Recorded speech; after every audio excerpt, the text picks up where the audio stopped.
ನಮಸ್ಕಾರ ರೀ ಎಲ್ಲರಿಗೆ.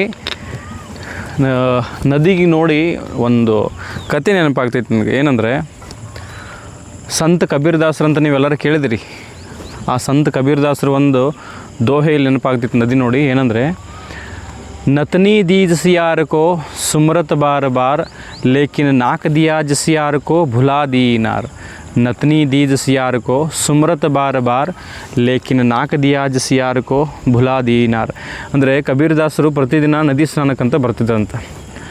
ಆ ಸಮಯದೊಳಗೆ ಭಾಳಷ್ಟು ಹೆಣ್ಮಕ್ಳು ನದಿಗೆ ನೀರನ್ನು ತಗೊಂಡು ಹೋಗಬೇಕು ಅಂತ ಬಂದಾಗ ಅಲ್ಲಿ ಒಬ್ಬ ಹೆಣ್ಮಗಳು ಆಕೆ ಗಂಡ ಆಕೆಗೆ ಒಂದು ನತ್ತನ್ನು ತಂದು ಕೊಟ್ಟಿರ್ತಾನೆ. ಅಂದ್ರೆ ನತ್ತ ಹೆಂಗಿರ್ತೈತೆ ಅಂದರೆ ವಜ್ರದ ಹರಳ, ಅದರಲ್ಲಿ ಬಂಗಾರದ ನತ್ತ ಇರ್ತೈತಿ.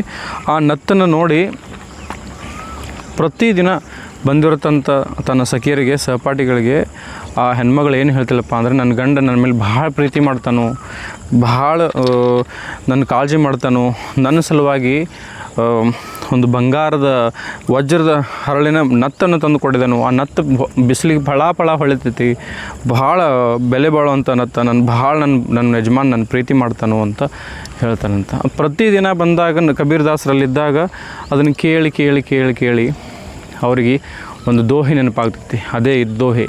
ಏನಂದರೆ नतनी दीद सियार को सुमरत बार बार लेकिन नाक दिया जसियार को भुला दी नार. ಇದರ ತಾತ್ಪರ್ಯ, ಇದ್ರ ಅರ್ಥ ಏನಂದರೆ, ನತನಿ ದೀದ್ ಸಿಯಾರಕು ಅಂದರೆ ನತ್ತನ್ನು ತಂದು ಕೊಟ್ಟಿರುವಂತಹ ಗಂಡನಿಗೆ ಹೊಗಳಿದ್ಳು. ಗಂಡನ ಹೊಗಳೋದು ತಪ್ಪಂತಲ್ಲ, ಇದ್ರ ಉದ್ದೇಶ ಗಂಡನ ಯಾವತ್ತು ಹೊಗಳಬಾರ್ದು ತಪ್ಪಂತಲ್ಲ.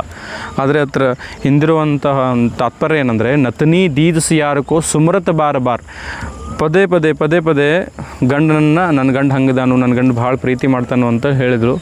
ಆದರೆ ಒಂದು ಸಲನೂ ಸಹಿತ ಈ ನತನಿ ಹಾಕಕ್ಕೆ ಏನು ಬೇಕು ರೀ, ನಮಗೆ ಮೂಗು ಬೇಕು. ಮೂಗ ಇಲ್ಲದೆ ಹೋದರೆ ಆ ಬಂಗಾರದಿರಲಿ ಎಂಥದ್ದು ಇರಲಿ ಆ ನತ್ತನ್ನು ನಾವು ಹಾಕೊಳ್ಳೋಕ್ಕಾಗಂಗಿಲ್ಲ. ಅದಕ್ಕೋಸ್ಕರ ಅಲ್ಲಿ ಕಬೀರ್ದಾಸರು ಒಂದು ದೋಹೆಯನ್ನು ಬರೀತಾರೆ, ಅಲ್ಲೇ ಒಂದು ರಚನೆಯನ್ನು ಮಾಡ್ತಾರೆ. ಏನಪ್ಪ ಅಂದರೆ, ನತನಿ ದೀದ್ ಸಿಯಾರಕೋ ಸುಮರತ್ ಬಾರ್ ಬಾರ್ ಲೇಕಿನ್ ನಾಕ್ ದಿಯಾ ಜಸಿಯಾರಕೋ ಭುಲಾ ದಿ ನಾರ್ ಅಂತ. ಅಂದರೆ ಒಂದು ಸರ್ತಿನೂ ಸಹಿತ ಪರಮಾತ್ಮನ ನೆನೆಸಲಿಲ್ಲ. ಯಾಕಂದರೆ ನಮ್ಮ ಪರಮಾತ್ಮ ನತ್ತನ್ನು ಹಾಕಲಿಕ್ಕೆ ಮೂಗನ್ನು ಕಟ್ಟಿದ್ದಾನೆ. ಆ ಪರಮಾತ್ಮ ಒಂದು ಸರ್ತಿ ಆದರೂ ನೆನೆಸಬಾರ್ದ ಈ ಹೆಣ್ಮಗಳು ಅಂತ ಈ ಕಥೆಯ ತಾತ್ಪರ್ಯ ಬರುತ್ತೆ. ಅದಕ್ಕೋಸ್ಕರ ಗಂಡನ ನೆನೆಸಬಾರ್ದು, ಪ್ರೀತಿ ಮಾಡಬಾರ್ದು ಅಂತಲ್ಲ, ಹೊಗಳಬಾರ್ದು ಅಂತಲ್ಲ. ನಾವು ಈ ಭಗವಂತ ನಮ್ಗೆ ಇಷ್ಟ ಒಳ್ಳೆಯ ದೇಹವನ್ನು ಕೊಟ್ಟಿದ್ದಾನೆ, ಇಷ್ಟೆಲ್ಲ ಕೊಟ್ಟಿದ್ದಾನೆ. ಅದಕ್ಕೆ ಅದರ ಜೊತೆ ಆ ಪರಮಾತ್ಮನ ಸ್ಮರಣೆಯೂ ಸಹಿತ ಇರಲಿ ಅಂತ ಆ ಕಬೀರ್ದಾಸರು ಒಂದು ದೋಹೆಯನ್ನು ರಚನೆ ಮಾಡ್ತಾರೆ.